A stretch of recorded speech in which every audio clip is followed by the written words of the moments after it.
The Pentagon has changed how it reports casualties in the Iran war, according to the New York Times. Reporting from Washington, Helene Cooper writes that facing criticism it had minimized the number of U.S. soldiers killed and wounded. The Pentagon on Sunday altered its casualty reporting as it announced a higher number of wounded service members this month. Under an unusual new accounting method, casualties since July 7, when the ceasefire began unraveling and fighting escalated, are no longer listed on the main Pentagon website with others since the war began. Instead, they appear on a new web page labeled generically as Overseas Operations Casualties. This means a full accounting of the overall toll now requires adding numbers from separate web pages. The Defense Casualty Analysis System restored the deaths of 4 soldiers killed last weekend that had been removed from the website but placed them in a separate, unexplained category. The change also raised the number of those wounded to 142 more than previously reported since July 7. The official number of soldiers wounded since that date is now listed as 207, for a total of 624 since the war began on February 28.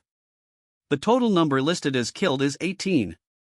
Last week, Sean Parnell, the chief Pentagon spokesman, insisted the number of U.S. troops injured since July 7 was fewer than 100. The Pentagon had not previously disclosed several Iranian strikes on bases in the region that housed U.S. troops. Parnell called claims of concealment fabrications meant to further distress the American people in the wake of 3 service members killed in action. A Pentagon spokesman said on Sunday the department had nothing further to add. On Monday, the Pentagon stated that since Operation Epic Fury has concluded, the department classifies casualties as overseas operations in the CENTCOM area of responsibility.